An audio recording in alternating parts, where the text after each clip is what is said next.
Belanda menyebut Thoriko Qadiriyah Naqsyabandiyah. Tiba-tiba mufti Batavia namanya Utsman bin Yahya mengatakan memang Thoriko itu sesat. Dan kalau melakukan pemberontakan itu namanya ghurur. Karena dia adalah muftinya Belanda. Tambah kenceng perlawanan Belanda karena apa? Ditopang oleh fatwa mufti Batavia. Loh, kalau tiba-tiba kita merdeka karena perjuangan kakek aneh, kakekmu di mana? Orang pemberontakan Banten aja kalian malah menghabisi ulama-ulama Cilegon. Ini saya baca panjang, Pak. 94 saya sudah baca itu sejarah geger Cilegon, tapi judulnya bukan geger Cilegon, pemberontakan petani Banten, yang nulis Profesor Dr. Sartono Kartodirjo. Punya fatwa bahwa Thoriko itu sesat, ya mufti Batavia itu Habib Utsman bin ya datanya masih ada. Itu kerjasama dengan Seno Gronya atau Syekh Abdul Ghaffar.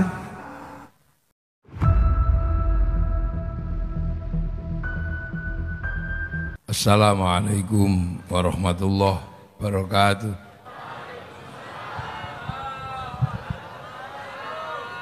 Bismillahirrahmanirrahim. Bismillah, alhamdulillah. Wassalatu wassalamu ala rasulillah Sayyidina Muhammad ibn Abdillah wa ala alihi wa ashabihi wa mawalah. La hawla wa la quwata illa billah. Yang kita cintai dan kita takzimi para alim, para ulama yang saya nggak bisa sebut satu-satu, tapi yang tadi sudah disebut sama Pak Wali Kota. Juga seluruh tamu undangan yang saya juga nggak bisa sebut, yang sama persis sama Pak Wali Kota tadi.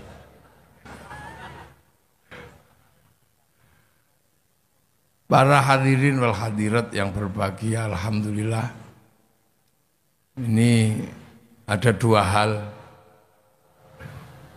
Hal pertama adalah Muharraman tadi itu. Pak Ketua Panitia yang kalah ganteng sama Pak Wali Kota menyampaikan ada dua hal. Satu, kegiatan ini adalah untuk memperingati Muharram, hijrahnya Rasulullah. Yang kedua adalah untuk syuhada Cilegon. Nah, dua hal ini sesungguhnya sama-sama punya rangkaian dan kaitan, karena sama-sama memperingati peristiwa tragis yang dialami oleh anak manusia. Yang satu adalah bahwa pada bulan Muharram yang tadi diperingati dengan santunan anak yatim, itu adalah mengenang sebenarnya sejarah di mana keluarga Rasulullah, yaitu Sayyidina Husain, dibantai di Karbala pada tanggal 9 Muharram atau 9 Asyura. Jadi Sayyidina Husain itu meninggal dengan cara dibunuh karena konflik politik. Makanya politik itu hati-hati, tugasnya Pak Wali Kota ini menjaga. Karena politik itu kalau sudah nggak terkendali, bahkan cucu Nabi pun menjadi syahid karena peristiwa politik. Konflik dengan Bani Umayyah waktu itu.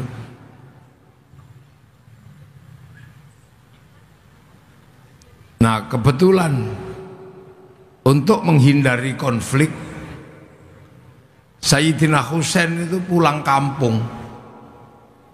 Karena Sayyidina Husain itu sudah tidak tinggal di Mekah atau Madinah, tapi tinggalnya di Basrah. Basrah itu ya sekitaran Iran, Irak itu. Karena Sayyidina Husain itu menantunya Raja Rustum, yang dulu di Jawa dikenal dengan sebutan Rustam. Aslinya Rustum. Rustum itu Raja Parsi. Parsi itu ya Iran sekarang itu. Dulu Parsi itu penyembah api atau Majusi. Makanya negara masa lalu yang pertama kali membuat mercon itu Parsi atau Persia. Makanya kalau keturunannya pinter bikin rudal itu jangan kaget, karena dulu Parsi itu pertama kali pembuat mercon. Mereka menyembah api. Nah, api Majusi itu ditaruh di bangunan tinggi sekali yang disebut Manaro. Makanya ketika Raja Rustum itu masuk Islam, tidak lagi menyembah api, apinya ditinggalkan, tapi manaronya ditaruh di depan masjid. Nah, akhirnya masjidnya orang Parsi punya manaro. Nah, semua orang lihat manaro depan masjid itu bagus, maka kemudian manaro diduplikasi, dicontoh oleh seluruh kaum muslimin sampai Cilegon namanya menara.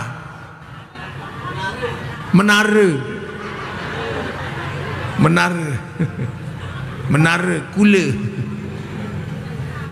Makanya menare itu sebenarnya adalah sumbangsih peradaban Parsi. Nah, Sayyidina Husain sebagai menantu Raja Parsi terbunuh. Makanya orang Iran itu yang disebut Syiah, kalau berduka itu sampai melukai diri sendiri, karena berduka atas nama keluarga.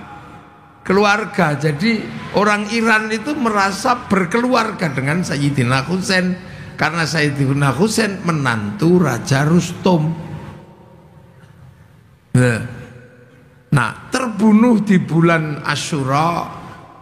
Makanya kalau di tempat saya bulan Muharram itu disebut Suro.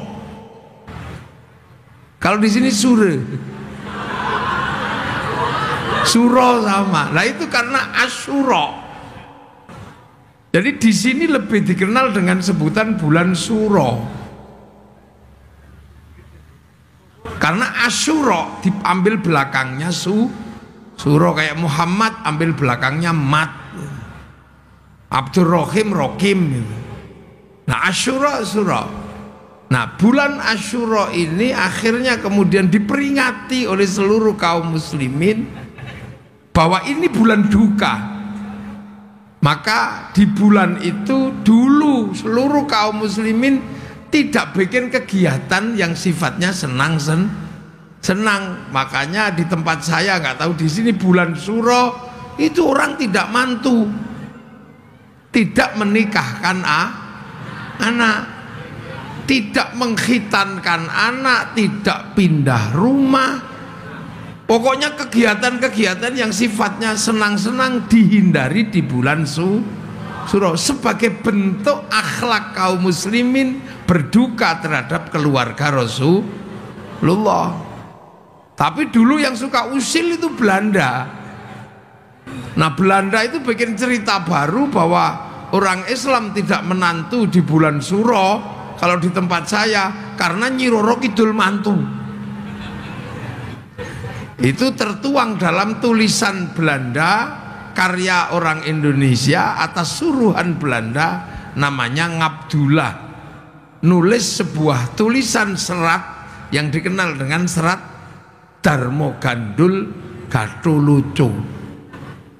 Nah, itu nggak tahu. Nah, makanya kita ini masih punya tradisi itu.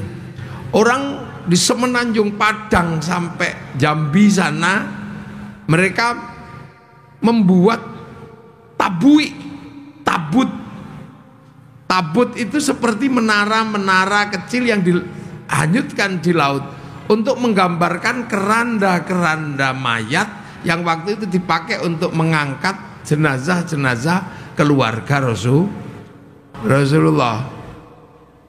Itu sebenarnya akhlak kaum muslimin. Nah, apalagi di Indonesia akhlak itu penting karena kita ini bumi berakhlak, bumi bertata krama.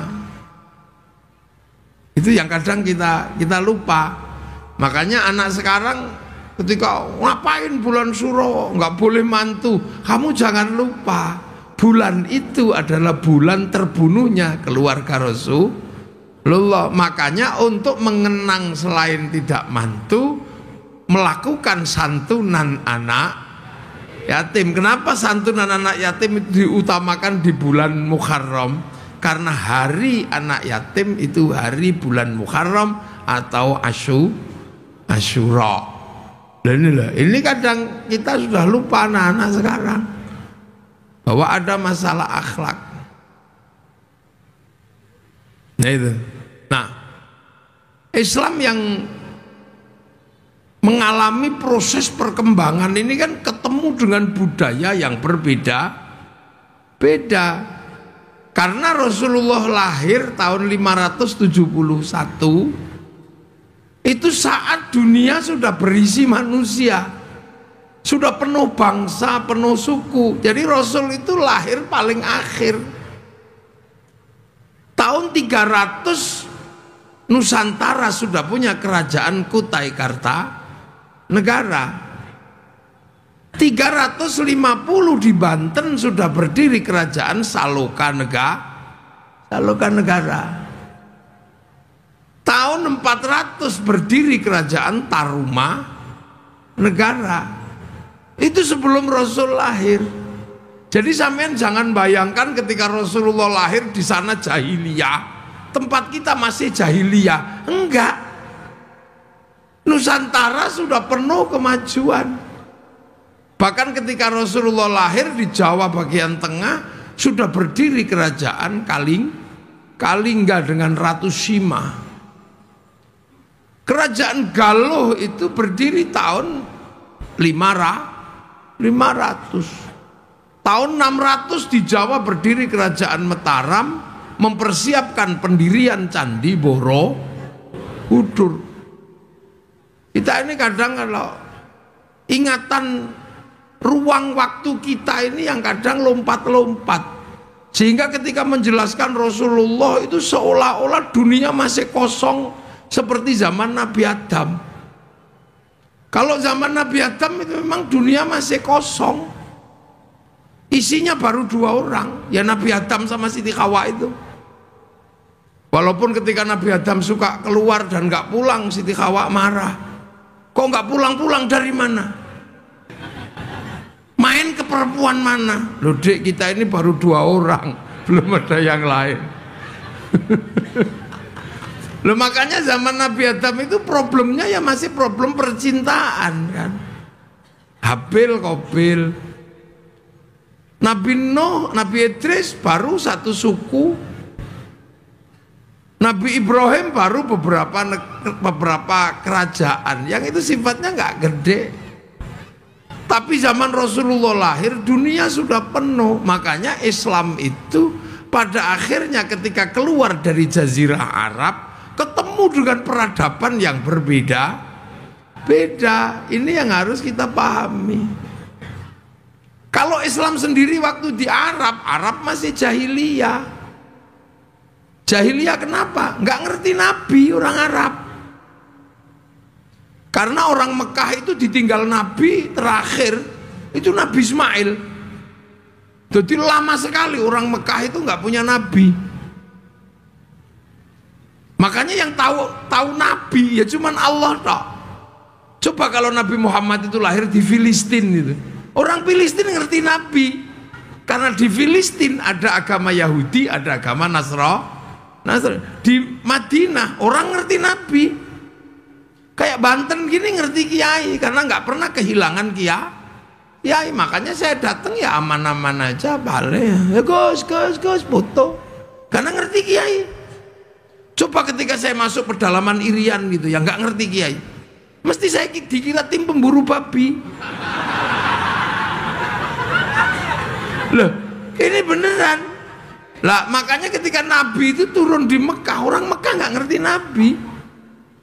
Yang tahu hanya Allah. Maka dokumen Al-Quran menyebut wa kafa billahi syahida Muhammadur Rasulullah. Ya cuman Allah aja yang ngerti. Orang sana menyembah berhala, dia pagan nggak ngerti Nabi. Kalau dukun ngerti. Makanya ketika diajari Nabi, orang Mekah susah. Tuhannya banyak, diajari Tuhan satu. Konslet dia. Ini apa Tuhan banyak aja pusing, apalagi cuma satu. Udah satu nggak kelihatan lagi. Diajari sholat ngadep Tuhan yang nggak nampak, ya pusing. Biasanya ada patung. Udah gitu sebelum sholat disuruh wudhu. Wah ngerepotkan aja Muhammad ini. Minum aja susah malah wudhu. Apalagi kalau lagi jinabat suruh mandi, diminum aja susah malah ini disuruh mandi. Kan air jarang di sana. Apalagi jinabatnya orang Arab kan semalam bisa 8 kali. Kalau orang Serangan seminggu sekali aja untung-untungan. Lah ya kan, makanan susah. Makanan kan susah di sana. Cari hewan harus berburu. Nanem susah. Makanya orang Arab itu paling suka berkelompok. Karena apa? Berdagang kalau cuma 2 orang, habis diajar sama suku yang lebih besar. Berburu cuma 1-2 orang, nggak ketangkep itu buruannya. Memburu arnab atau apa kelinci itu, ya kecekel karena cuma 2 orang itu. Makanya mereka komunal. Saudaranya dihitung semua karena apa? Untuk kekuatan survival. Makanya orang Arab itu seneng ngumpulin saudara, ibin ben sampai banyak. Untuk nginget saudara ini kalau butuh perang panggil semua, butuh berburu panggil semua. Orang sini lupa sama bin lupa. Karena sendirian bisa hidup di tengah sawah, hidup dia. Ya kan, air cari mudah. Ikan cari mudah di situ, pindah situ udah hidup, pindah situ hidup. Makanya orang Arab itu nggak ada kampung kecil-kecil, nggak ada kampungnya besar, Madinah. Makanya kalau bangun jalan cepet karena cuma 1 akses. Lah kalau orang sini kan aksesnya banyak ke situ. Makanya jalannya kalau masuk kampung rusak. Karena butuh jalan yang banyak, nggak usah pusing, Pak Wali, tak belani sama saya. Itu. Makanya kita punya desa dusun kecil-kecil banyak. Loh di Arab itu kan itu, makanya orang Arab itu ya monoton. Dari dulu ya begitu-begitu aja. Makanya jadi kiai di Arab itu enak karena nggak berubah yang dibahas. Begitu nyampe sini yang dibahas tambah banyak. Makanya kiai sini itu lebih pinter daripada kiai sana. Asli. Orang sana bahas hewan. Dari dulu itu ya cuman itu. Ya unta, kambing, kuda. Nggak ada terus sampai bakasan terenggiling, laron, musang, apa undur-undur. Nggak ada. Lah ya kan di sana kalau bahas makanan apa buah-buahan, ya paling ya dari dulu ya itu kurma, delima, jeruk itu.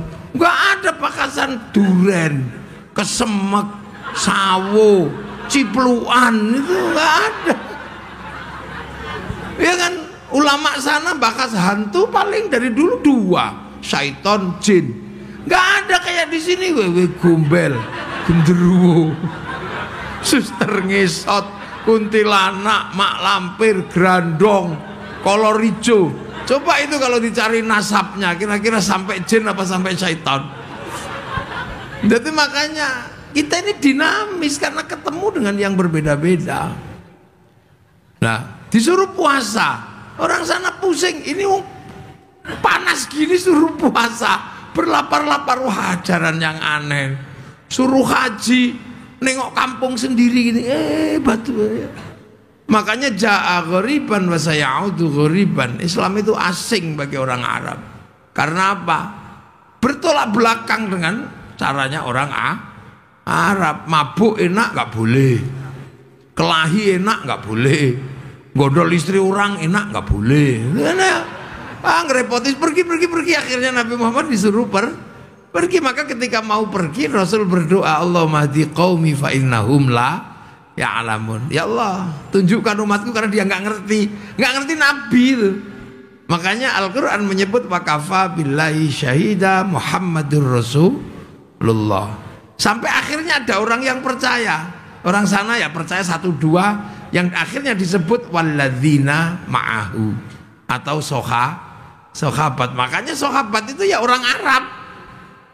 Namanya Abu Bakar, Umar, Utsman gitu. Itu namanya sahabat karena Rasul orang Arab.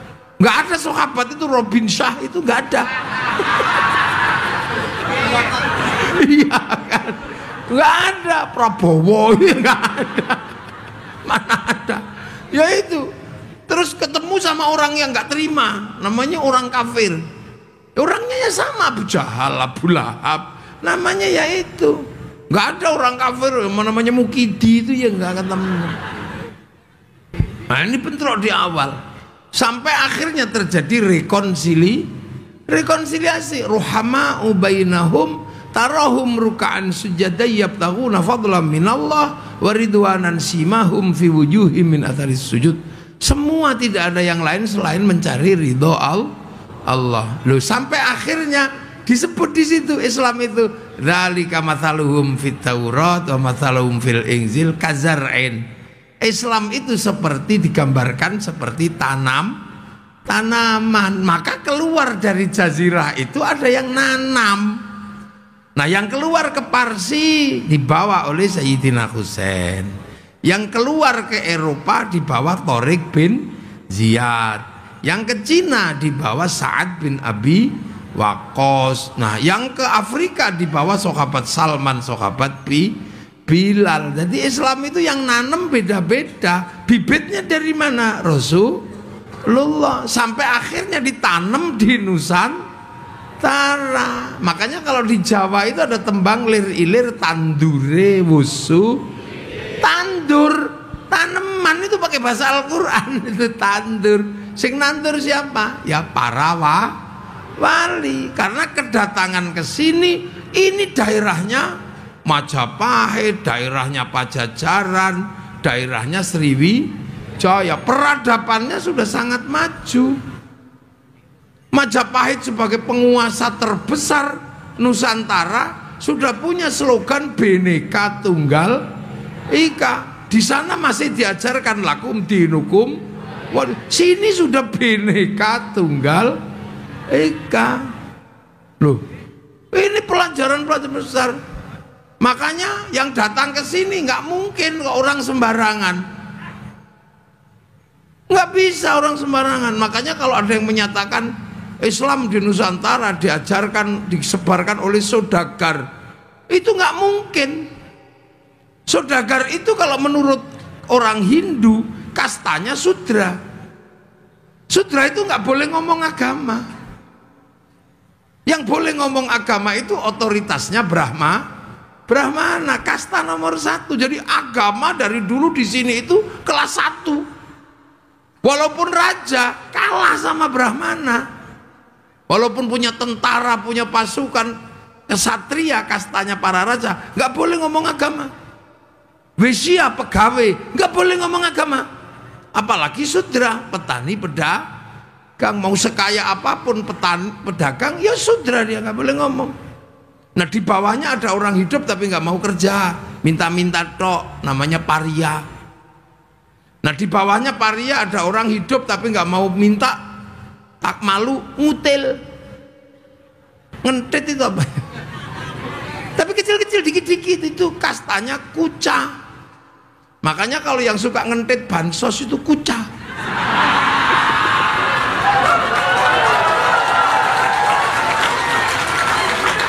Kuca itu, kuca. Lah di bawahnya ada kasta namanya mleka. Mleka itu maling tapi malu, pakai tutup hitam-hitam, sembunyi-sembunyi. Itu mereka. Nah di bawah mereka itu ada kasta candala, begal, berani gini. Nah itulah untuk ngadepi itu, makanya otoritas Brahmana itu harus dihadapi oleh otoritas Islam yang seperti apa. Kalau Nabi jelas di sana. Nah otoritas inilah yang menyebabkan yang masuk ke sini yang imbang sama Brahma. Nah yang imbang sama Brahmana itu siapa? Wali. Wali itu la khaufun alaihim walahum yahzanun, punya karomah. Brahmana punya cakti. Makanya cerita tentang penyebaran agama itu tentang kesaktian, tentang apa? Karena kastanya ini memang kasta tertinggi. Kan gitu. Nah, wali-wali inilah yang bekerja tahu. Para wali kok ngajarkan Islam dengan cara kekerasan. Orang sini jagonya kelahi. Loh, orang Nusantara itu kalau diajak kelahi, jangan main-main. Negara di seluruh dunia itu pernah punya masa kelam. Eropa ditumpas sama Mongolia. Mongolia ini penumpas Eropa, penumpas Arab, penumpas Cina. Afrika habis semua, dihajar sama Mongolia yang waktu itu apa rajanya namanya Genghis Khan.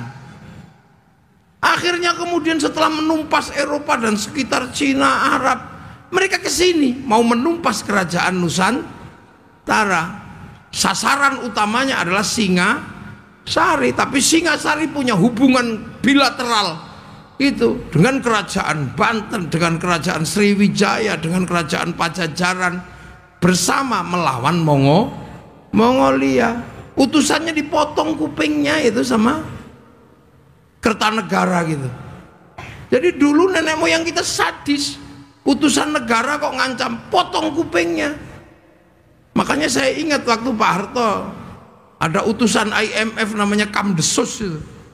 Ini di depan Pak Harto itu, sambil teken tanda tangan Indonesia harus pinjam uang pada IMF, kalau enggak 2001 bangsa ini akan mati. Pak Harto karena cinta pada rakyatnya tanda tangan dia. Itu kalau ingat betul, kalau nggak ada PBB mungkin Pak Harto sudah bawa pisau dipotong kupingnya Kamdesus. Perang akhirnya terjadi, perang besar, dihadang mulai Selat Banten sini, Selat Sunda ini sampai Malaka, dihadang dengan semua kekuatan. Apa yang terjadi? Mongolia yang tidak pernah dikalahkan oleh seluruh kekuatan tentara manapun bisa dihabisi di Nusantara. Satu-satunya negara yang pernah menaklukkan pasukan Mongolia adalah negara Nusantara. Loh, jadi makanya jangan diajak kelahi. Lah itulah masalahnya. Ini kalau diurut ke belakang nanti masalahnya sampai di VOC itu bodoh. VOC itu perdagang.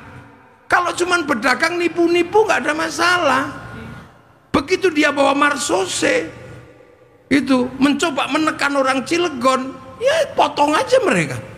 Geger Cilegon itu karena mereka ngajak kelahi. Coba kalau nggak ngajak kelahi, aman mereka dagang gini. Begitu ngajak kelahi, satu tangsi habis diajar sama orang Cilegon. Di Surabaya diajak kelahi, habis di Surabaya. Makanya satu-satunya bangsa di dunia yang merdeka karena perang merebut kemerdekaannya hanya Indonesia. Jadi di Indonesia itu jangan dikit-dikit kelahi. Itu apa itu? Kita cuma diem-diem aja, tunggu aja. Ini makanya jangan ngajak kelahi orang sini. Orang sana punya samurai, orang sana punya, sini punya golok, sama aja. Jadi dipikir bangsa ini bangsa ketinggalan, enggak.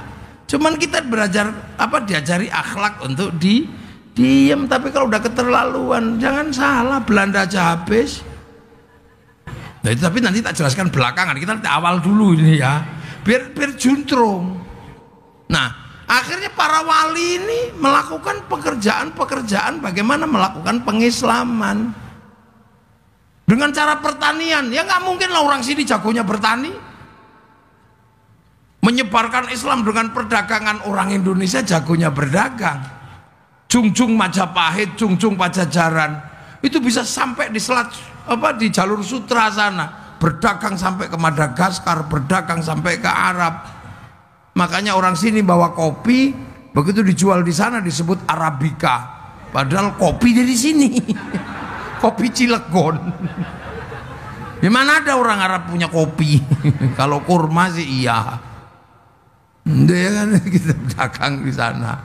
Orang di sana tiba-tiba punya rumah kayu besar-besar. Ya dari sini mana ada kayu di sana.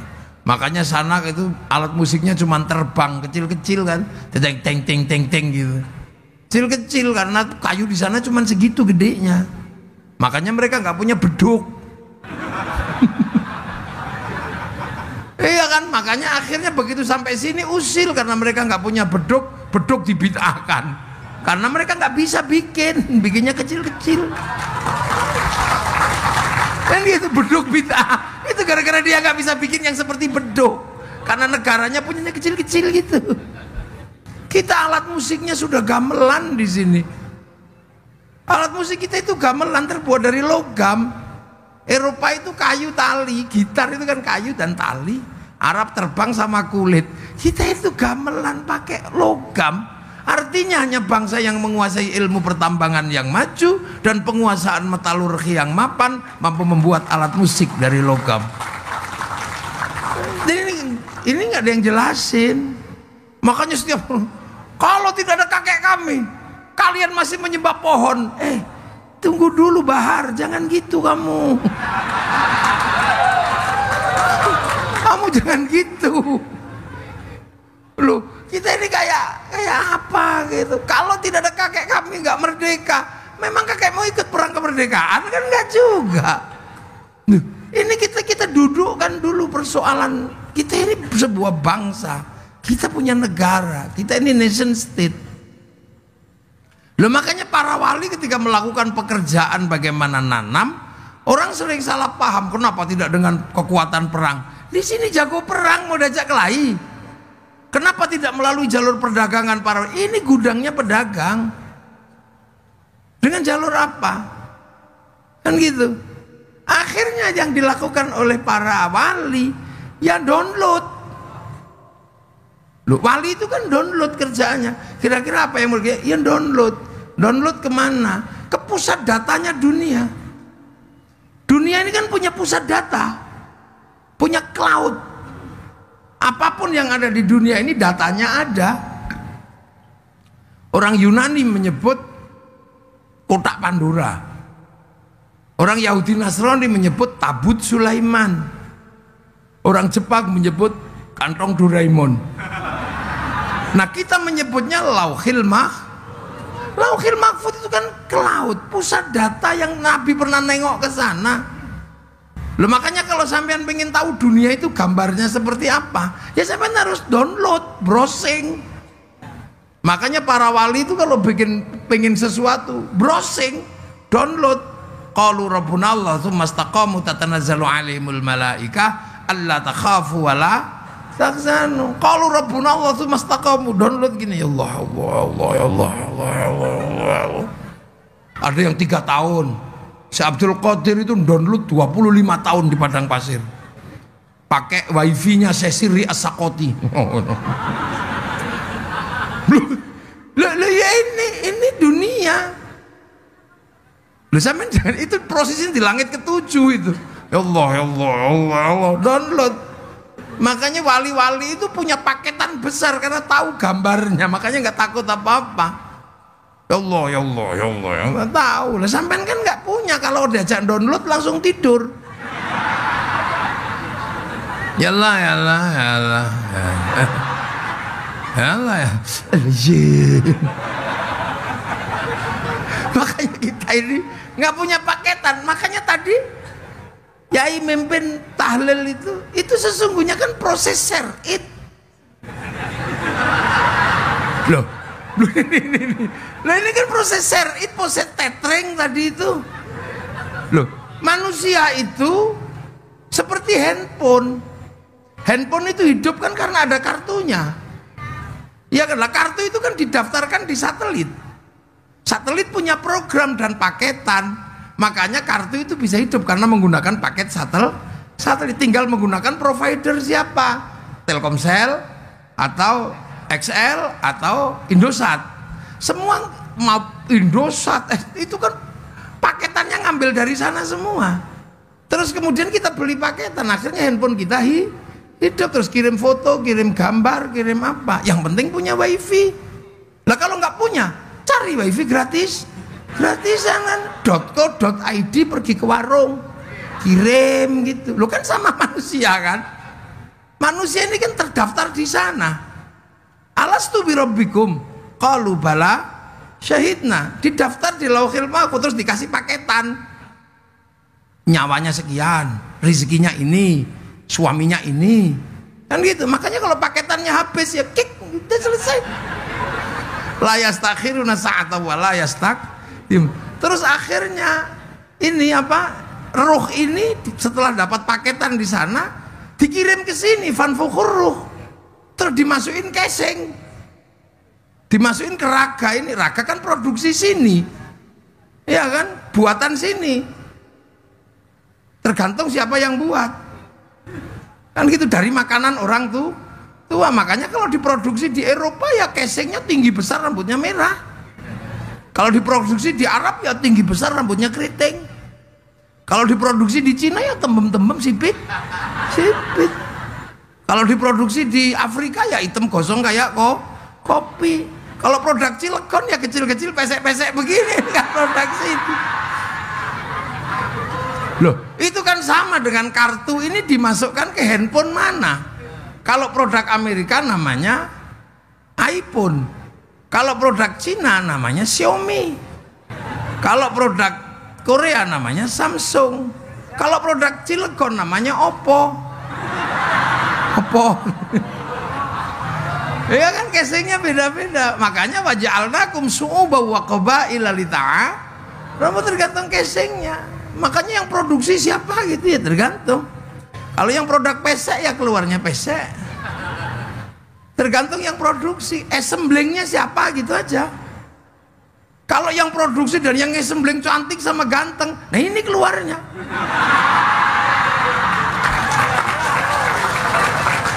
Lah makanya roh ini terdaftar di satel.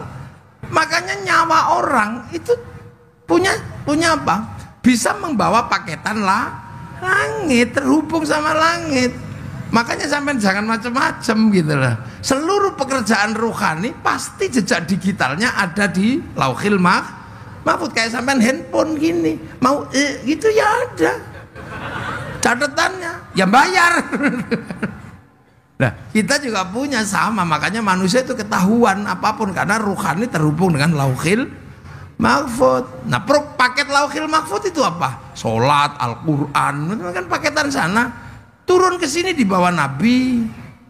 Makanya kita bisa juga menerima paketan itu. Tinggal mau paket apa. Kalau paket komplit ya 30 juz. Kalau paket hemat ya Yasin. Makanya ada yang jualan paket hemat namanya Yasinan. Kalau yang paket irit ya Kulhu. Iya kan? Ayat toko kecil ecerannya namanya tahlilan. Lah ya tinggal terserah, itu paket kecil-kecil ada. Kan itu ada paket khusus untuk kelahi, ada. Ida patostum jabarin. Ada paketan pemburu. Wa ma romaita id romaita walakinallaha roma. Lah gitu, ada paket cinta. Kalau cintanya ditolak ada paket khusus itu. Innahu min Sulaiman wa innahu bismillahirrahmanirrahim, ada. Ada paket untuk istri cerewet, ada. Sumumbuk menomium faula. Makanya ada itu sebenarnya paket, itu paket. Nah itu makanya kan kita ini bisa kirim kan, kirim Fatihah, kirim sesama kartu. Maka orang-orang itu bisa kirimi doa, kirim Fatihah kalau punya wifi. Nah kalau nggak punya wifi ya cari wifi gratisan. Wifi-nya siapa? Wifi-nya Nabi, wifi-nya wali.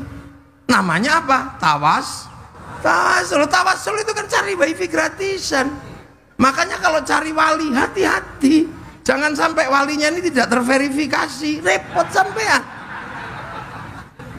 Nah itu makanya akhir-akhir ini ribut kan, tiba-tiba ada pasar wali baru. Wali kita kan Syekh Abdul Qadir Al-Jilani, Syekh Hasan Sadili, Syekh Bahauddin An-Naqsyabandi, Imam Ghazali. Ini kan terverifikasi, kartunya apa, karyanya ada, saksinya ada, hidupnya terdaftar. Nah sekarang yang ada kan pasaran wali-wali baru yang kita kadang pusing sekarang. Ada wali bisa Isra Mi'raj 70 kali gitu. Loh, ini harus diverifikasi karena kita paling suka menggunakan wifi gratisan. Ya kan, ada wali bisa memadamkan api neraka. Ini Rasul kalah lama-lama ini. Nah ini makanya pentingnya di situ. Karena kita paling suka pakai wifi gratisan, terus kita kirim. Pertama pasti kita kirim pakai providernya Nabi. Provider utama ila hadratin Nabiyil Mustafa, by name by address. Loh ya kan? Wa ila jamil anbiya, kita nggak tahu namanya, nggak tahu alamatnya saking banyaknya. Tapi begitu wa ila jamil anbiya wal mursalin, jelas by name by address. 25 kan? Adamun Idris Nuhun ma Saleh wa Ibrahim kulun muttaba, Lutun wa Ismailu Ishaqu kada, Yaqubu Yusufu wa Ayyubu kada, Syuaibu Haruna wa Musa wal Yasa Dzul Kifli Dawud Sulaiman muttaba, Ilyasu Yunusu Zakaria Yahya Isa wa Thaha Khatimun Taqaya. Jelas. Setelah itu wa ila jami'il anbiya wal mursalin wal ulama wasyuhada wassolihin, kita nggak tahu namanya. Itu. Terus wa ila jami' auliyaillah, kita juga nggak tahu wali itu siapa dan di mana. Apalagi kalau minal masyariq ila maghribiyah, di belahan timur belahan barat, fi barriha wa baghriha, di daratan di lautan. Daripada kita pusing mikirin itu siapa aja, serahkan sama koordinatornya. Baiklah hadrati sultanul auliya Syekh Abdul Qadir Al-Jilani. Baru kemudian kita kirim wa ila abaina ummahatina masyayikhi, kita nggak tahu itu siapa aja. Apalagi wa nakhususon ila jami'i syuhada geger Cilegon. Ini siapa aja? Nah udah deh. Baiklah jami'il muslimina wal muslimat al ahya. Waduh, yang hidup ini lagi ngapain? Mau kita kirim jangan-jangan lagi bilyat, jangan-jangan lagi apa. Lu al amwat kita nggak tahu itu by name by addressnya alamannya. Al-Fatihah tetring share it bet itu sudah. Wah nggak nyampe, lu kata siapa? Jangankan Fatihah, sepak bola aja nyampe. Loh, sepak bola itu kan yang nonton cuma satu orang di Qatar sana. Piala Dunia nyoteng satu orang aja, sama dia dinaikkan ke oleh satelit dibagi ke seluruh dunia, namanya siaran langsung, bagian semua walaupun nggak usah ke sana. Iya kan? Makanya orang kalau nggak percaya doa dibagi, orang itu pasti nggak punya TV.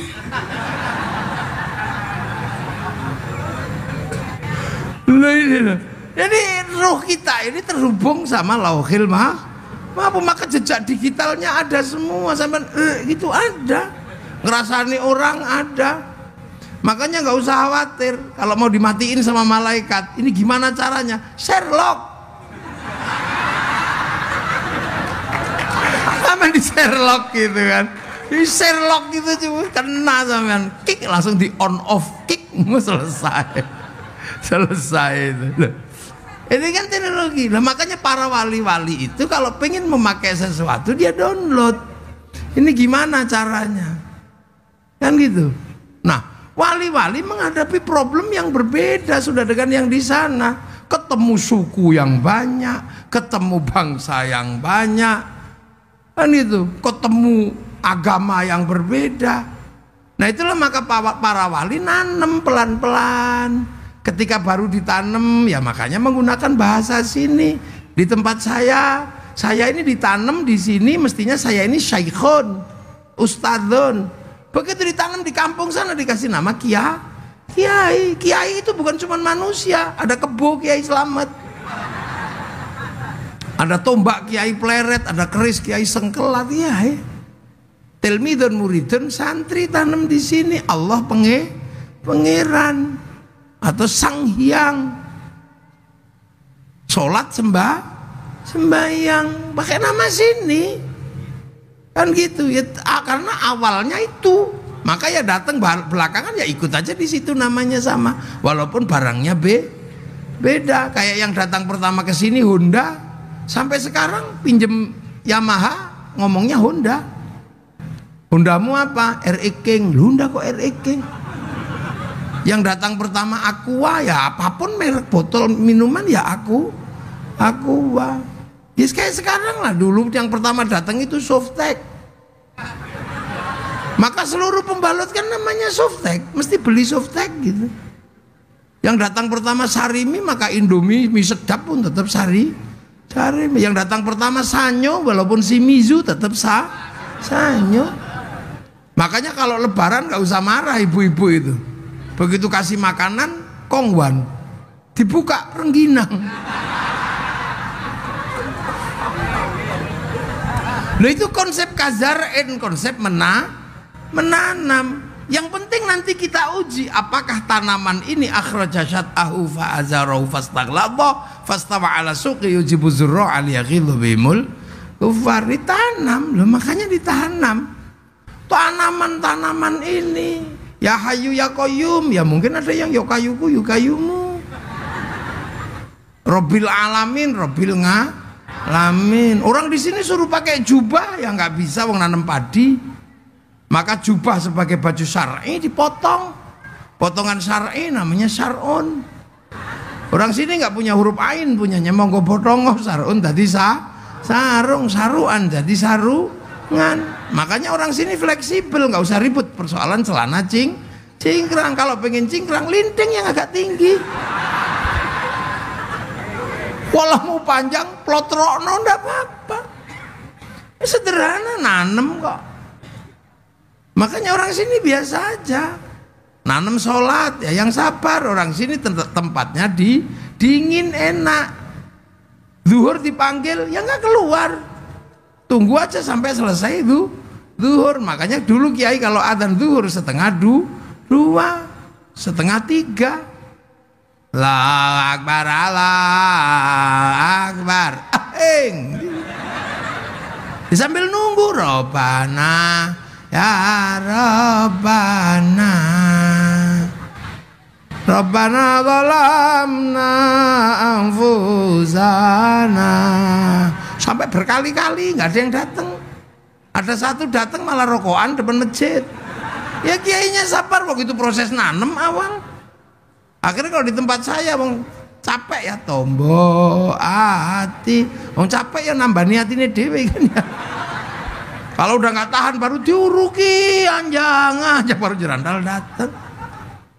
Kan gitu. Begitu sholat ya biasa aja kiai sini. Wong yang ditanam itu orang sini matanya nggak bisa makanya Allahu Akbar, gak ada Allah. Ya orang sini matanya pasti nengok, wah, apa itu nyetop ya. Makanya di sini biasa Allahu Akbar. Karena apa? Mata orang sini nggak bisa sholat. Allahu Akbar. Mulutnya tok ini wajah tuh wajah ya. Begitu matanya melek, bu sarungnya bolong. Kalau pilkada, bu pendukungnya Pak Robinsa. Pak Prabowo. Lah ya kan, telinganya juga belum bisa sholat. Allahu Akbar. Tiba-tiba dengar bakso. Ding ding ding. Bakso. Bismillahirrahmanirrahim. Subhanasma rabbikal a'la alladzi khalaqa fasawwa. Lama ini. Lama. Kenapa Pak Wali nunjuk ini jadi imam? Lah itu makanya kiai sini cepet-cepet. Habis sholat la ilallah. Ngapain gedek-gedek begini? Ya biar nggak tidur. Lah kenapa bunyi? Biar ditiru. Kan lo itu akhirnya tanam di situ. Puasa di sini ditanam, zakat di sini ditanam. Mau makanannya apa beras ya zakatnya beras. Makanya di sini tuh jenggotan ya nggak mesti ditanam jenggot banyak, nggak usah. Wong ras sini rasnya mongolo itu ras mongolo itu jenggotnya nggak utuh paling 12. Nah kalau ditanam utuh ya kayak oyote utuh. Makanya orang sini nggak itu hal-hal seperti itu tuh biasa aja. Karena itu persoalan tempat berbeda. Puasa ya ditanam dengan cara sini. Orang sini suka tidur gitu, ya sudah, kalau malam pakai tuk-tuk sahur. Capek kelamaan ya sahur, enggak sahur sakarepmu. Iya kan? Nah, ketika tidur enggak bangun-bangun, kiainya nyuruh santrinya beli mercon.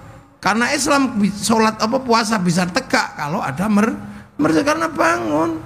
Maka polisi sama tentara enggak usah ribut kalau bulan Ramadan ada mercon. Itu bagian dari cara kita merespon biar enggak tidur. Nah gitu, nah belajar mercon aja nggak boleh, apalagi bikin roket.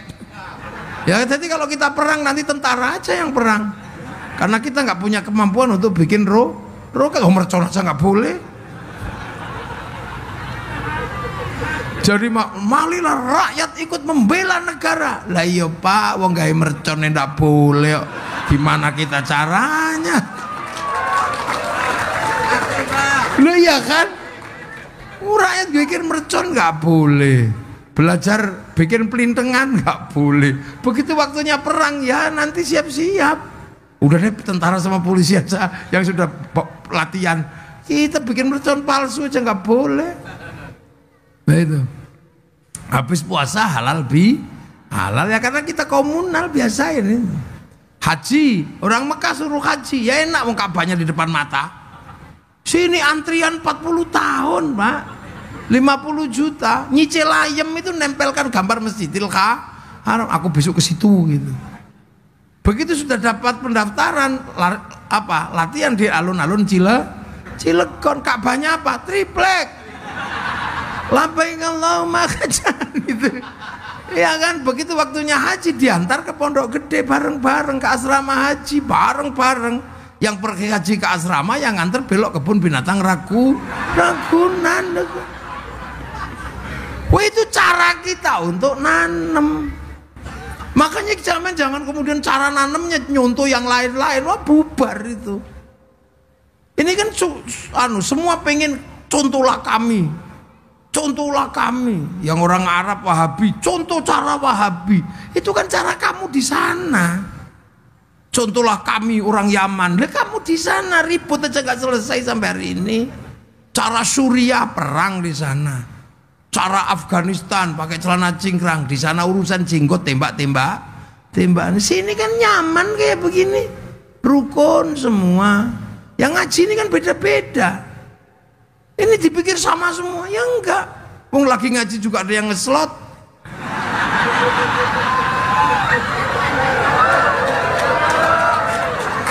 Kira-kira ada nggak? Mesti ono. Nomornya piro? Loh, akhirnya ditanam. Nah, ketika proses nanam para wali ini mengkader, kadernya banyak, kemudian sampai ada Wali Songo. Salah satu kader Wali Songo itu adalah Sunan Ampel. Sunan Ampel punya kader Syarif Hidayatullah Sunan Gunung Jati, punya anak Maulana Hasanuddin pindah ke Banten. Lu kan itu, makanya bahasanya kan Jawa Serang. Iya, beli mengkonon.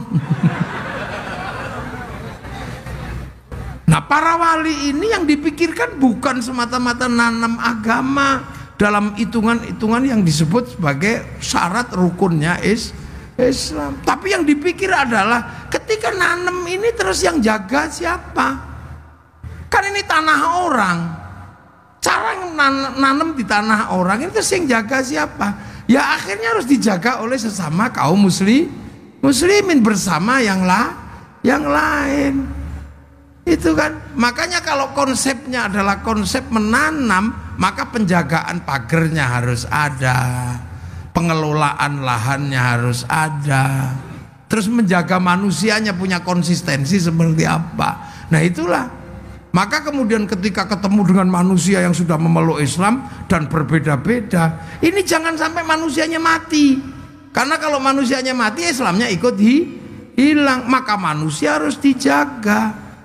Karena laqad khalaqnal insana fi ahsani taqwim, sudah ditanamkan sumarodatna wa asfal illal ladzina amanu wa amilus sholihat. Sudah ditanamkan iman, terjaganya gimana?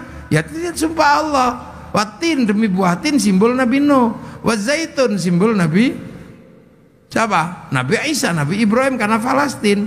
Waturi sinin simbol Nabi Musa. Nabi Muhammad sumpah Allah apa? Wahadal baladil amin, dan demi keamanan bangsa dan negara. Makanya setelah wali nanem, yang dipikirkan adalah membuat bangsa dan negara itu aman, berbicara tentang nation state. Makanya kemudian kader para wali bikin kerajaan untuk menjadi embrio bagaimana menata manusia Nusantara yang berbeda-beda, harus rukun, beda suku, beda bangsa, beda agama. Akhirnya menggunakan konsep apa? Ini yang lebih berat. Kalau cuma celana cingkrang aja gampang, tinggal dipotong cingkrang. Kalau cuma gini aja tinggal berubah gini udah sunnah. Kalau gini aja gini mudah. Tapi yang sulit adalah menata hidup seperti Rasulullah. Bagaimana menata orang yang berbeda suku, beda bangsa, beda agama? Yang dilakukan apa? Membangun konsep hidup ala Rasulullah. Kullukum ra'in wa kullukum mas'ulun an ra'iyati. Kalian semua adalah para pemimpin yang harus hidup saling bertanggung jawab antara yang mimpin dan yang dipimpin. Kesadaran setara adalah kesadaran ra'iyah. Ra'iyah adalah hidup berbeda suku, bangsa, agama, tapi saling bertanggung jawab. Dimasukkanlah konsep ra'iyah yang akhirnya menjadi konsep hidup bersama yang hari ini kita kenal dengan istilah rakyat. Satu-satunya bangsa muslim di dunia yang mayoritas mampu menggunakan konsep ra'iyah hanya Muslim Indonesia. Jadi jangan dikira ro'iyah itu bukan ro'iyah rakyat, itu konsepnya Nabi. Saudi kembali menjadi kerajaan. Beberapa negara di Arab menjadi komunis. Kita ini ro'iyah rakyat, kita bukan people. Kalau people itu vox populi, vox dei, suara mayoritas, suara Tuhan. Begitu dia mayoritas, dia diktator mayoritas. Makanya konsep khilafah dan ikhwanul muslimin tidak cocok dengan negeri ro'iyah Indonesia. Kita juga bukan komunis. Kalau komunis itu proletar, diktator proletariat, makanya nggak cocok. Kita ro'iyah akhirnya setara. Yang tadinya kawulo, nggak punya hak konstitusi, bisa pidato kule. Yang tadinya hamba sahaya, nggak punya hak konstitusi, bisa pidato saya. Yang tadinya abdi itu bisa pidato abdi mah. Yang tadinya pukulun para dewa bisa pidato ulun di Banjarmasin. Itu konsep kesetaraan yang dibangun oleh Rasul.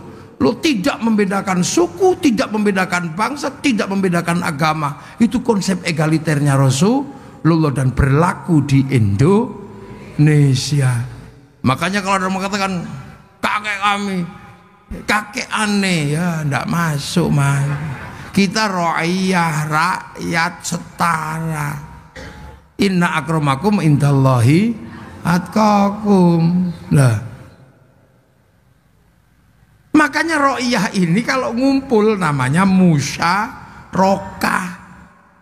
Musyarakah itu jadi masyarakat itu, bersekutu, nggak ada keributan. Semua saling melengkapi. Ya kan, kiai sholat itu nutup aurat, tutup aurat itu kain itu urusannya pabrik kain. Yang punya kain pabriknya itu Cina. Makanya kiai jangan suka ngamuk Cina. Kalau kiai ngamuk Cinanya pergi, udah kamu. Lu itu makanya kiai itu tawassut, tasammu, tawazzun. Kita wudhu sholat itu loh, pakai keran sekarang, pakai sanyo, yang bikin mas pion. Ibu-ibu itu cantik seperti itu pakai apa? Bedak Perancis, skincare. Kalau bedak Cilegon bubar, Pak. Beras ditumbuk ya blonteng semua. Duh. Konsep musyarakah ini luar biasa susah ditanamkan. Loh, makanya kita haji pakai bank. Kalau kita urut bank itu punyanya Bank Devisa New York. Musyarakah. Kita ini, makanya Rasulullah ketika berbicara tentang agama, mayuridillahu bi khairan yufaqihu fiddin, yang dikehendaki menjadi baik oleh Allah dikasih ngerti urusan agama. Khaironnya nakiroh, maknanya khairon kamilan, kebaikan yang sempurna. Baik sempurna bukan milik manusia, itu milik Allah. Maka kalau ada manusia baik pasti tidak sempurna. Sekarang saya tanya, kebaikan malam hari ini pengajian baik apa enggak? Terus yang paling baik siapa? Loh ya saya. Yang lain gak ada yang dikasih kursi, cuman saya. Ya karena orang baik. Pak Wali itu mau pengajian tadi nggak berani mulai ketika saya belum datang. Karena orang baik. Nah ini kalau mau tahu malam hari ini baik, orang paling baik siapa? Ya Kiai Muafik inilah orang paling baik. Nggak usah bantah sampean. Loh, tapi saya nggak boleh ngaku paling baik. Karena saya baik di sini diundang sama Pak Wali Kota. Kalau nggak diundang Pak Wali Kota, ya saya nggak di sini. Sama Susi mana orangnya? Diundang. Nah kalau gitu baik saya apa baik Pak Wali? Ya nggak bisa. Saya nggak datang Pak Walinya jelek. Masa datengin Kiai aja nggak bisa, lo kan gitu. Jadi baik itu baru saya sama Pak Wali bisa ribut sampai 7 hari nggak selesai itu. Apalagi kalau sampean ikut-ikutan. Yang baik ya kami Kiai. Nah kenapa? Kami mau datang. Kalau nggak ada yang datang ini bukan pengajian, Mak. Cek sound.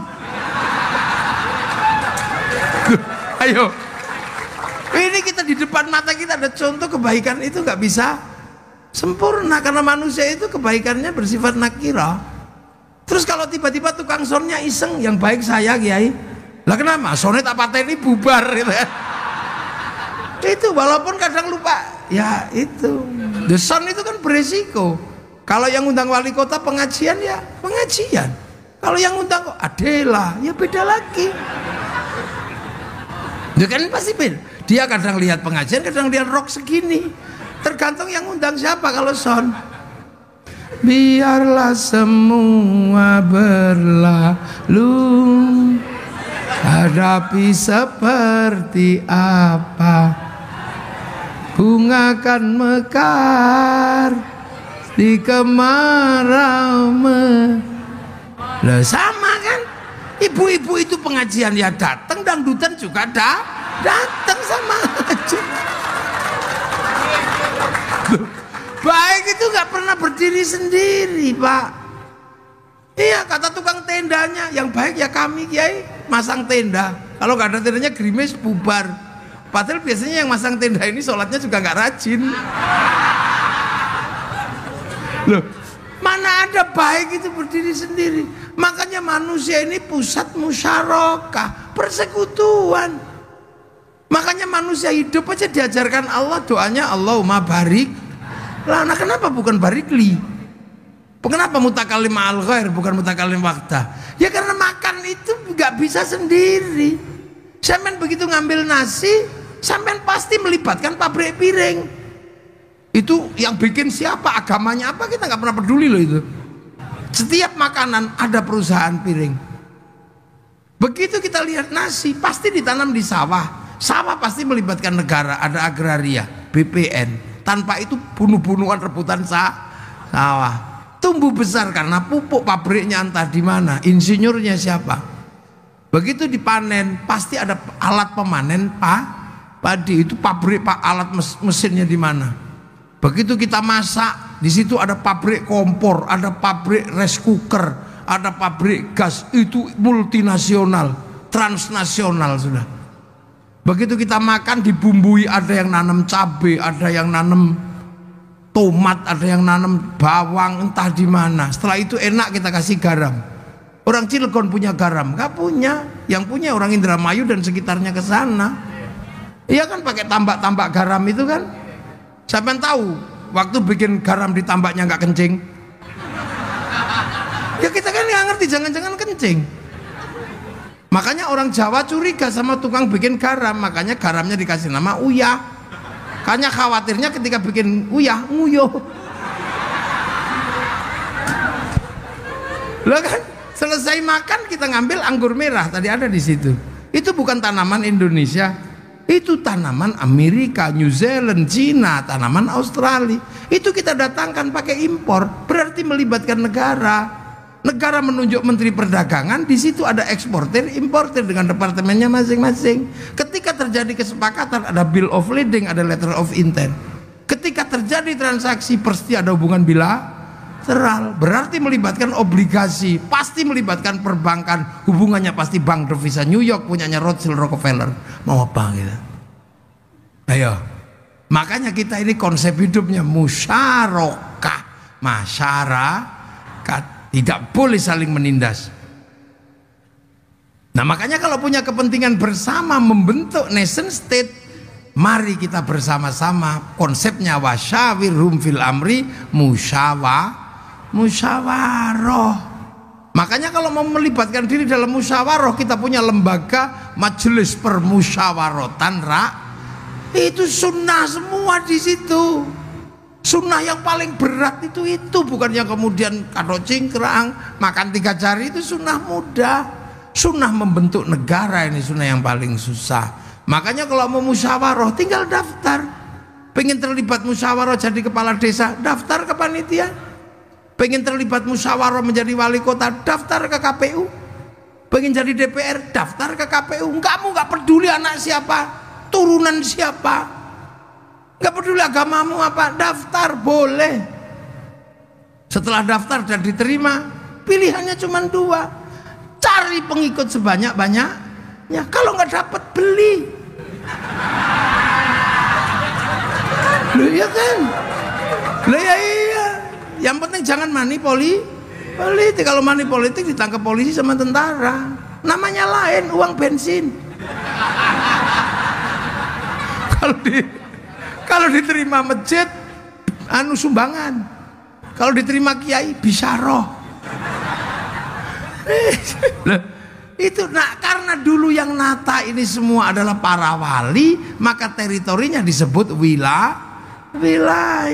Al-wali punya wilayah. Loh, makanya Indonesia itu disebut wilayah karena kita punya para wali. Kan gitu, wilayah itu yang bersatu menjadi NKRI, Negara Kesatuan Republik Indonesia. Loh itu makanya nyaman, NKRI itu nyaman karena konsep ro'iyah, musyarakah, musyawarah, wilayah.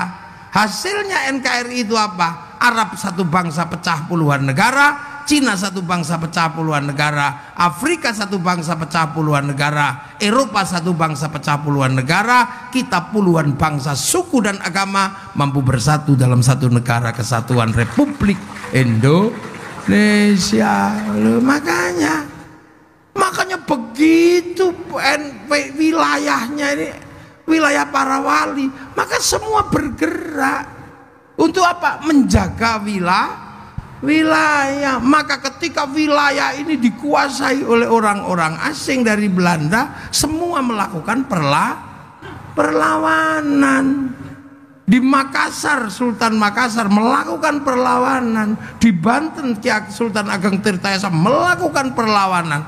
Di Jawa, Pangeran Diponegoro melakukan perlawanan. Di Cilegon, Geger Cilegon melakukan perlawanan. Siapa mereka? Penerus para wali, ulama Torekoh di sini dulu itu. Makanya Belanda berani mengatakan Inlander yang melakukan pemberontakan di Cilegon adalah ulama Torekoh. Qadiriyah wan Naksaban. Dia itu tegas di sini. Belanda menyebut itu.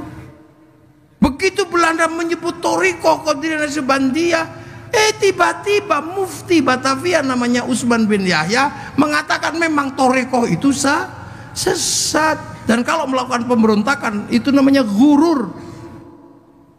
Karena dia adalah muftinya Belanda. Tambah kenceng perlawanan Belanda karena apa? Ditopang oleh fatwa mufti Batavia. Loh, kalau tiba-tiba kita merdeka karena perjuangan kakek aneh, kakekmu di mana? Orang pemberontakan Banten aja kalian malah menghabisi ulama-ulama Cilegon. Ini saya baca panjang Pak, 94 saya sudah baca itu sejarah Geger Cilegon, tapi judulnya bukan Geger Cilegon, pemberontakan petani Banten, yang nulis Profesor Dr. Sartono Kartodirjo. Maka akhirnya penelitian itu diteruskan oleh Martin Brusines, melakukan penelitian, meneliti toreko-toreko di Indonesia. Itu judulnya apa? Tulisannya adalah Tarekat. Itu luar biasa. Akhirnya hasil penelitiannya dibukukan di sini lewat penerbitan namanya Inis tahun 93, 94, 95. Lo itu jadi keras di sini dulu. Toreko disesatkan. Ketika Belanda hanya mengatakan bahwa ini ulama toreko, maka kemudian yang punya fatwa bahwa toreko itu sesat, ya Mufti Batavia itu Habib Usman bin, ya datanya masih ada. Itu kerjasama dengan Senok Rugronya atau Syekh Abdul Ghaffar. Lu ini kan kita masih punya sejarah. Ya sudah, kalau itu masa lalu ya sudah. Abu Lahab ya tetap Abu Lahab. Nggak usah dibikin Abu Lahab itu pahlawan. Bahwa persoalan Rasulullah ketika ngimami sholat nggak pernah baca surat Al-Lahab, nggak ada masalah. Kenapa? Karena Ikrimah bin Abu Lahab sudah menjadi makmumnya Rasul. Ya nggak enak loh. Tabbat yada bilahabi wa tabb. Ikrimah itu di belakang Rasulullah, makanya Rasul nggak pernah baca surat Allah. Ini kan tiba-tiba ada orang yang mengatakan bahwa Utsman bin Yahya adalah pahlawan. Nanti dulu, Mufti Belanda kok jadi pahlawan itu gimana? Tuh gitulah. Loh, makanya saya sarankan nanti mesti dibikinkan. Ini perlawanan luar biasa. Ini penerus para wali. Dan itu para syuhada. Syuhada itu nggak mati. La taqulu lima yuqtalu fi sabilillahi amwat bal ahya'un. Syuhada itu masih hidup. Makanya ketika masih hidup dan kamu nggak ngerti, nggak usah. Ada yang kamu ganti makamnya, ada yang kamu ganti namanya. Demi apa? Demi kepentingan bahwa kamu pengen punya sejarah di Indonesia. Gak bisa begitu. Makanya siratal mustaqim ada siratal ladzina an'amta. Alladzina itu banyak orang. Makanya kita hari ini bisa begini. Itu yang mati banyak, Pak. Kita punya Indonesia itu ada orang yang memang mati. Jadi itu bukan hadiah kayak Singapura, ada yang mati. Sekarang misalnya merah putih itu murah, 15.000 dapat. Tapi dulu menegakkan merah putih mati. Menegakkan merah putih itu mati. Makanya orang Jawa Tengah kalau menegakkan merah putih biar gak ditembak, taruh dalam rumah. Biar Belanda gak curiga, tiangnya dikasih tebu. Biar gak curiga, tiangnya dikasih pisang. Biar gak curiga lagi, tiangnya dikasih kelapa. Biar gak curiga, tiangnya dikasih padi. Masih curiga besok datang bawa tumpeng sama ingkung makan. Kata Belanda, oh cuman mau makan aja ribet. Tapi Belanda nggak tahu begitu makanan habis, padi mengering, rontok, kelapa rontok, pisang rontok, tebu mengering, yang tersisa tinggal merah putih di dada kami anak-anak Indonesia. Lah sekarang merah putih itu nggak minta nyawa, cuman minta gini tok. Tak gini tok. Itu aja ada yang bid'ah, ada yang musyrik. Itu mesti zaman perang kayak buyutnya mata-matanya Belanda ini. Ini nggak ada yang cerita. Sehingga kita akhir-akhir ini selalu diceritakan berbeda. Karena kenapa saya sekarang banyak cerita? Dari dulu saya cerita, tapi sekarang lebih kenceng ceritanya. Karena apa? Kita punya bangsa. Amerika ini begitu dia menjadi negara, dia menanggung kehidupan orang Amerika. Orang Amerika ketika keluar ke negara lain pasti ditangkap, diminta dokumennya, karena membentuk negara itu resikonya adalah warganya tidak lagi bebas keluar masuk negara orang. Sama Indonesia begitu membentuk nation state, sampean nggak bisa lagi ke negara orang, sampean warga Indonesia kerja di Malaysia ditangkap sampean. Makanya begitu membentuk negara, negara harus kuat melindungi rakyatnya. Agar negara kuat, maka rakyatnya harus mengerti bahwa perjuangan masa lalu juga berat. Makanya Amerika ketika dia menjelaskan bangsanya, Dia nggak ribet, cukup lewat film Hollywood. Dia jelaskan masa lalu Amerika lewat film Wild Wild West sampai The Last of the Mohican. Ya, ketika dia gagal di Vietnam, dia bikin Rambo 1 sampai 6. Bangsanya nggak boleh malu. Kalah dengan Cina, dia bikin film American Shaolin, American Kung Fu. Kalah sama Jepang, dia bikin American Ninja, American Samurai. Bahkan samurai terakhir dari Amerika namanya Tom Cruise dalam film The Last Samurai. Duh. Ini negara. Kalah dengan Irak, dia bikin Hot Shot 1 sampai 2. Gagal dalam terorisme dalam bikin film 12 Strong. Cina juga sama, dia menjelaskan masa lalu bangsanya, mulai dari ular putih sampai ular hijau, mulai dari Wong Fei Hung sampai Sun Gokong, dia dijelasin. Jepang juga sama, jelasin masa lalunya. Film-film samurai dijelaskan karena dia menanggung dumping. Dumping itu pasar dalam negeri lebih mahal daripada pasar luar negeri. Semangat Bushido dibangkitkan. Makanya dia film samurai dijelaskan di mana-mana. Apa yang terjadi dengan anak-anak kecil? Bikinkan Samurai X untuk menjelaskan konflik Tokugawa dan restorasi Meiji. Bikin Samurai X dengan tokohnya Rurouni Kenshin. Malaysia mulai menjelaskan masa lalunya kepada anak-anak bangsanya.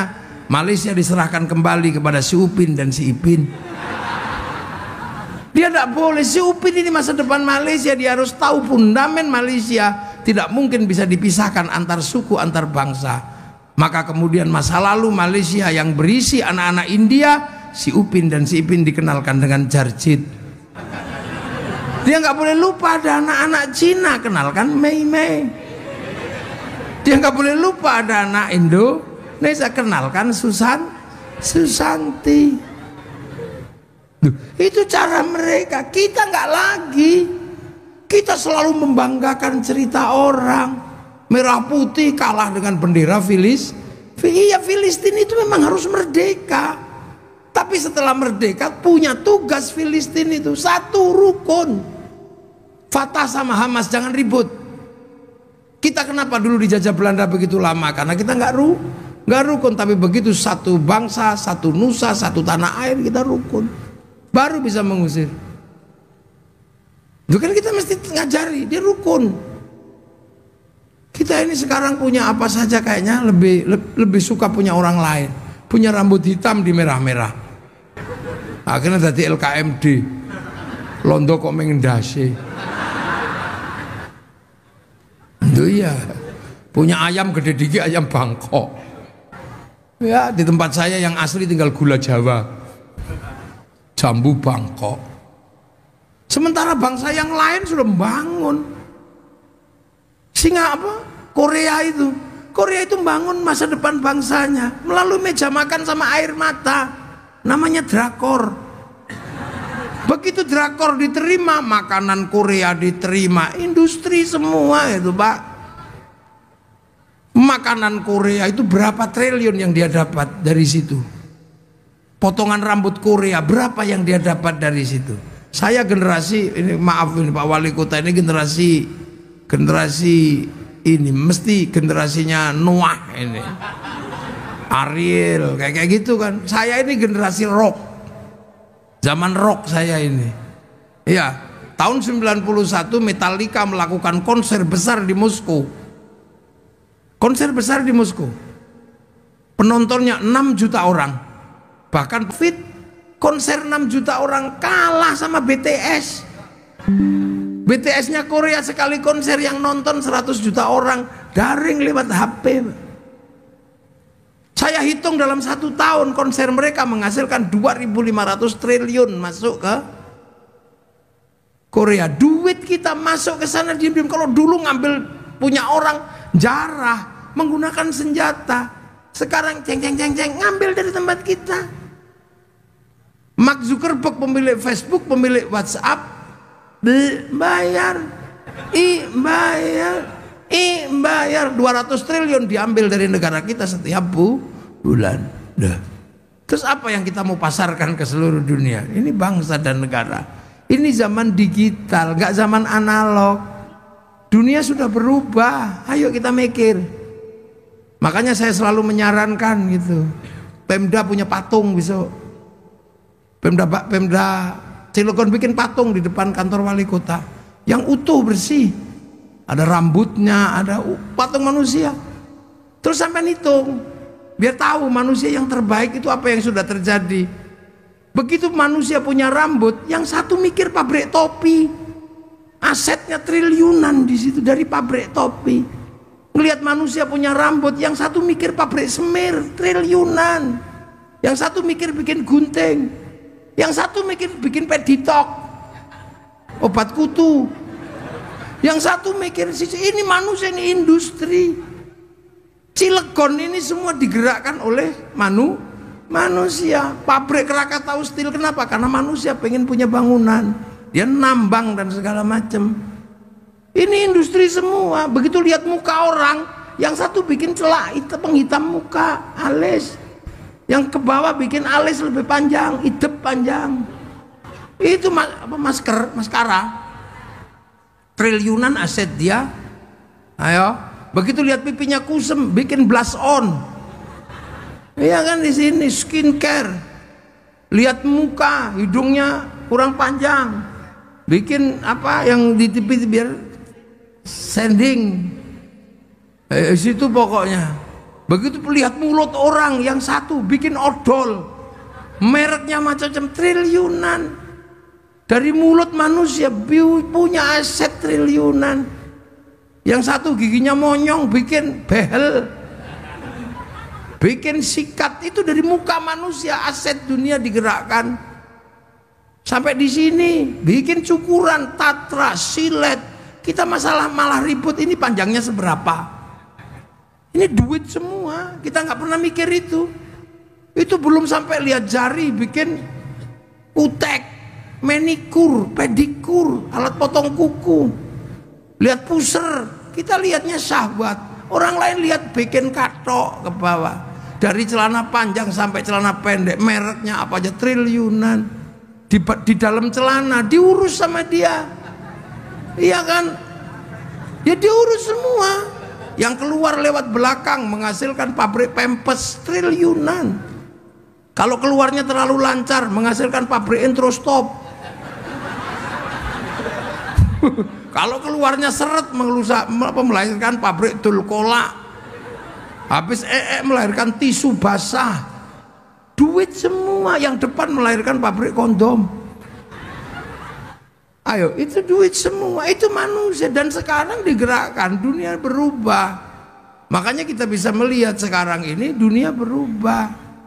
Dulu kita mau lihat kucing Afrika, kita nunggu flora dan fauna. Sehari ditunggu keluarnya Pak Harmoko, Pak Murdiono. Sekarang di sini semua dunia ini tinggal pencet. Kucing Afrika keluar, tengu Afrika, bokong India keluar, ini semua di sini. Makanya televisi hilang, koran tiba-tiba nggak ada, wartel cabut, apa aja hilang. Perusahaan-perusahaan gulung tikar, kenapa? Dunianya berubah. Kita dulu paling seneng kan kalau rindu kepada kekasih. Kita itu menghasilkan industri gede, kerinduan itu dulu. Menghasilkan industri kertas cinta, warnanya pink, mereknya Harvest, baunya mawar.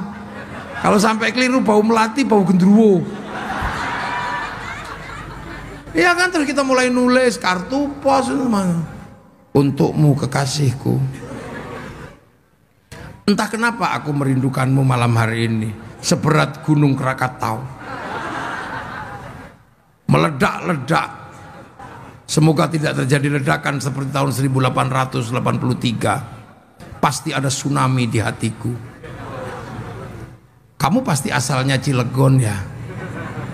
Kenapa?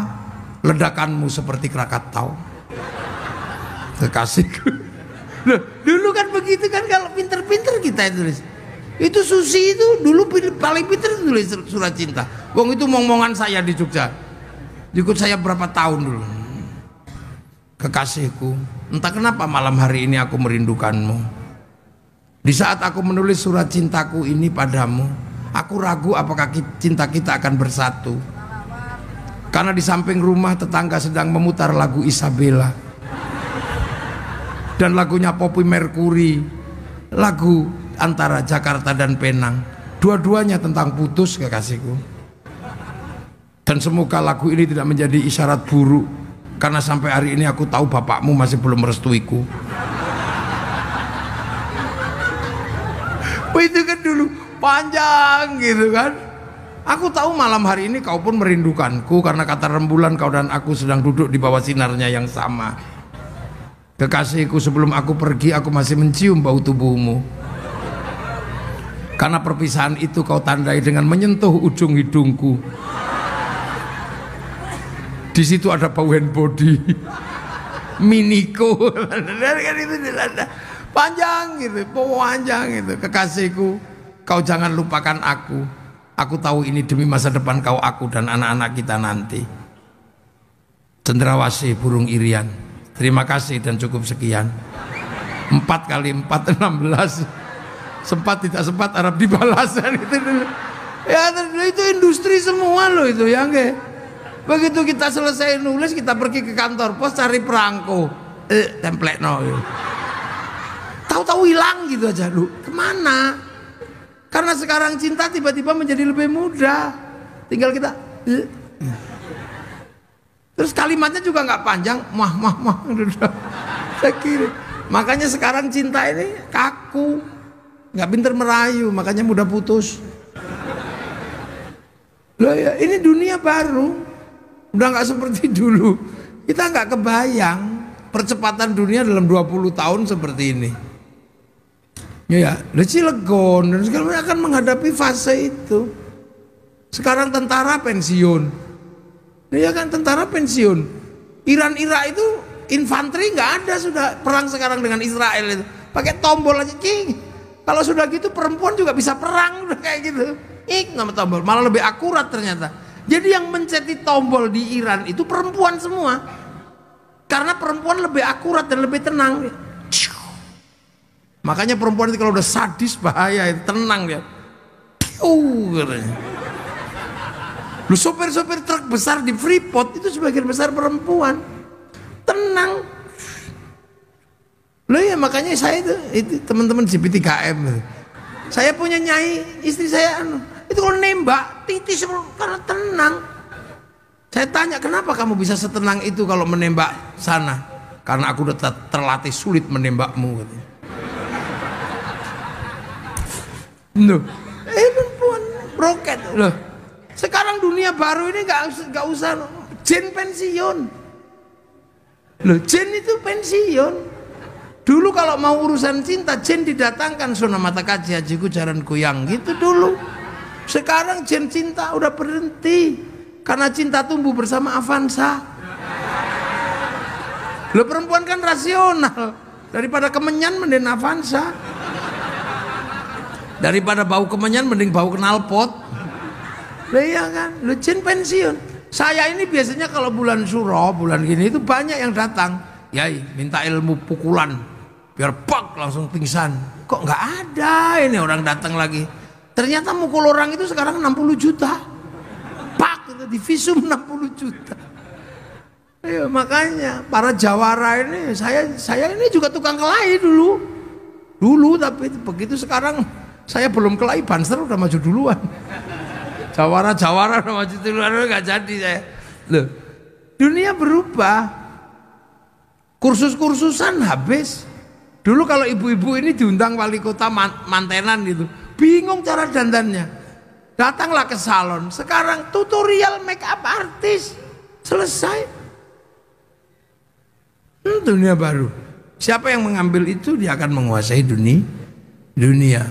Tapi apa yang terjadi? Bahwa bangsa dan negara harus kita jaga. Kalau Cilegon menjaga dengan darah, dengan air mata, geger Cilegon, kita akan jaga bangsa dengan persatuan. Era itu sudah, itu makanya itu yang disebut pahlawan. Kalau kita sekarang lahir di era itu, mungkin lari kita. Orang di era itu berani perang. Mati berani. Kita ini BPJS belum turun, ributnya udah setengah mati. Makanya generasi kita tidak dilahirkan Allah di zaman Cilegon. Coba kalau generasi kita lahir di zaman itu, lari kita orang model begini. Dulu tanah kerajaan Banten diserahkan sama NKRI, sekarang kena 1 meter ribut sampai Mahkamah Agung. Jadi nggak kelas kita sama para pahlawan itu, nggak ada kelasnya. Hebat-hebat keturunan Sultan ini, punya masa lalu nenek moyang yang hebat-hebat. Geger Cilegon, Kiai Wasid ini hebat, orang berani gini. Bukan tentara, bukan apa, jawara berani. Karena apa? Demi hak mempertahankan wilayah. Makanya kita nggak boleh lagi dijajah sama atas nama apa aja. Kita Indonesia. Lah itulah maka kiai-kiai itu jaga persatuan. Kiai itu ngurusnya agama, maka agama dijadikan alat pemersatu. Doa. Yang lain sudah sendiri-sendiri kalau doa. Kalau kiai berdoa masih bareng-bareng menjaga persatuan doa. Kiainya yang doa, santrinya yang amina. Amin, amin, amin, amin. Kalau kepanjangan amin. Kiainya paham, walhamdulillahirabbil alamin. Begitu yang doa tambah banyak, diajak ke alun-alun Cilegon. Namanya istighosah. Semua terlibat, mulai dari bakul bakso, bakul soto, seluruh rakyat terlibat, kerukunan terjaga, roda ekonomi berputar. Yang lain udah sendiri-sendiri. Sholawat, kita persatuan. Yang lain udah nggak sholawat, kita masih sholawatan sendiri-sendiri. Yang suka dangdut, ya Rasulullah salamun alaik, deng ya. Yang suka orang Jawa ya Nabi salam alaika, ya Rasul salam. Itu yang orang Sunda, ya Rasulullah salamun alaik. Itu yang santri, marhaban ya nurul aini, marhaban. Begitu yang sholawatan tambah banyak, dibawa ke alun Cilegon lawat, bendera laku, slayer laku, apa aja laku. Loh, ada orang meninggal kita bersatu 3 hari, 4 hari, itu ayam laku, jajanan pasar laku. Tahun sekali kita khol, tenda laku, son laku. Sama terhadap makam para leluhur kita ziarah, para wali kita ziarah, bis pariwisata laku. Sampai di makam para wali jualan nasi laku, jualan celana laku, tasbih laku, sampai copet bisa hidup di makam para wali.